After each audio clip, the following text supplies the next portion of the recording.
Well, one reason why courses like that are so important, especially in the academic world, is that micros are rapidly becoming the key to getting every type of information. For Kit Cowlishaw's students at Oxford, learning to use a computer is just as important as learning to use the library. Now, on its own, this micro has a usable memory roughly equivalent to the contents of one large paperback book. But if I connect it to a modem via a telephone line, I can get through to a mainframe computer with as much information on it as an entire library. Now, this directory, which is for Britain alone, lists over 300 separate sources of dial-up information. And they range from the complete texts of newspapers and magazines from all over the world to detailed information about medicines and entire collections of law reports, company statistics and commercial data of every kind. Well, this computer is connected to the official Airways guide on an American database in Illinois, with details of every scheduled air service in the world. Now, supposing I, here in Britain, need to organise a trip from, say, Alice Springs to Sydney in Australia.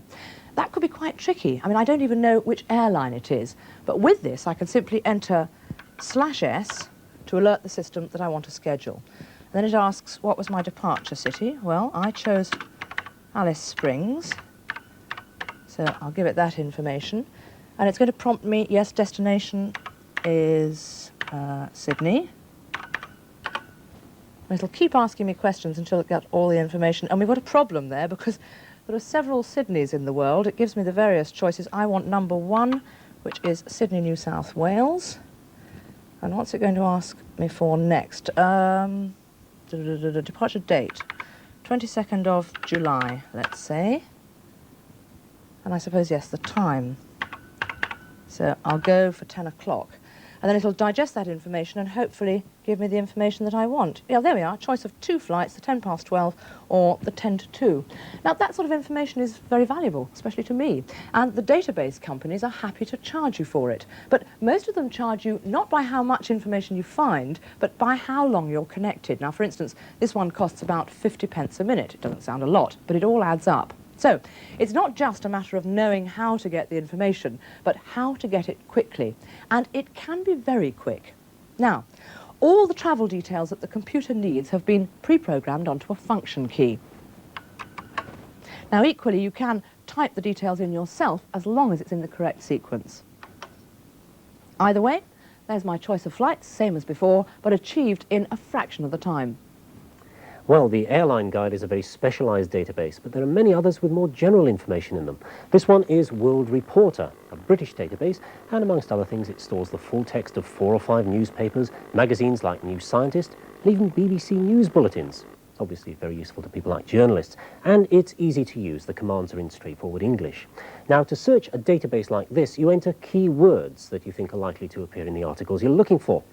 So, suppose I wanted to find out whether the Austrians have done anything interesting with musical robots. Well, I type in get and keyword Austria. There we are. And almost straight away, yes, it echoes those words back to show that it's understood. It searches through its memory, and in no time at all, it tells me that there are over 1,200 articles with that word Austria in them. Well, right, that's a bit too many for me. I couldn't read that lot. So, out of it, I will ask it to pick the ones that also refer to another keyword, music. Right, now it'll look through all the articles it's already selected to pick out only those with music in them. And there are 39 items there. And of course, I could narrow the search down further to articles with, say, robot or computer in them. All very straightforward, but there is a quicker and therefore a cheaper way of getting what I want. I ask it to get the following: Austria and music. And the other keyword was either computer or robot, so if I bracket those together, computer, comma, robot, it will do the whole lot in one search. Off it goes. Now notice that this particular system uses signs and plus signs and commas for those ands and ors, but other systems use the words themselves. And now it'll hunt through all the articles that contain those combination of words. And of course, I could have selected those before I went online. Well, what have we got? We've got 6 items retrieved, and I can look at those by asking for context. That will highlight the keywords themselves. Up it comes, something from the Financial Times, 31st December. Ferrets that bleep and browse with minds of their own. Well, I don't know how that got into the Financial Times, but yep, there's one of the keywords, robot. Don't see Austria or music anywhere, but try the next page. Bound to be there somewhere. Music, yes, music box. No musical robots. Oh, wait a minute. Musical invention of the year was a computerized piano. So yes, it does have something on robotic music in Austria. Fair enough. Well, I could now save all 6 articles onto disk, or I could print them out and read them later. Now, as we said, that probably costs a couple of pounds, but just think how time-consuming and expensive it would have been to plough through a library of journals and papers and then photocopy all the extracts you want. In fact, some public libraries are beginning to offer this kind of facility, and it'll become even more useful once it's made easier to use. Of course, the biggest database customers are in business, but they are increasingly being used in the academic world, and that's not just at university level. 18 months ago, the Department of Trade and Industry announced its scheme to pay for modems in schools. The scheme was designed mainly for secondary schools, but now even primary schools are learning to go online. Alan, what do your children use the modem for? Well, we're a part of a pilot project for TTNS, which is a network, Times network for schools. They use the modem to attach their own school computers from the classroom to the telephone wires to the network. And who do they communicate with? There's a range of primary schools all over the country, and in fact there are primary schools all over the world that they can communicate with, but we haven't actually made any contact with anybody, but I know other schools have.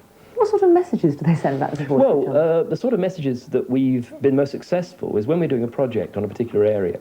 We've asked for information. I can remember the day that we asked for information about playground games. We were collecting information about playground games, and when we switched the modem on and we looked in the mailbox, there was 25 replies from all over the country, and it took us until 8 o'clock in the evening to actually download them and to look at them all, and it was an amazing amount of resources that we got. But the excitement the children actually got from seeing all that communication coming to them personally from other schools, it was just magic. It was so instantaneous, so immediate, which is something you don't get when you get letters through the post.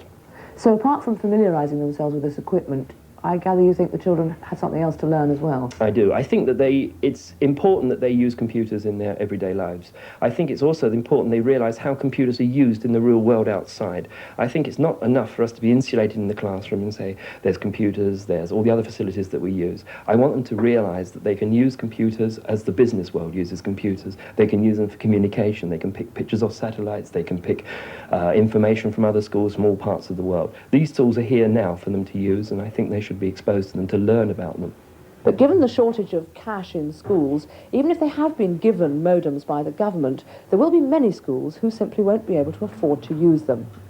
Well, meanwhile, our children are growing up into a world where information will be gathered and exchanged electronically, both for business and for leisure. So surely some way could be found to subsidise this particular part of their education. In 2 weeks' time, we'll be looking at the whole question of micros in primary schools. Where they're being used well, as they are in that school, micros can be very powerful classroom tools, but most teachers simply haven't been offered the training they know they need.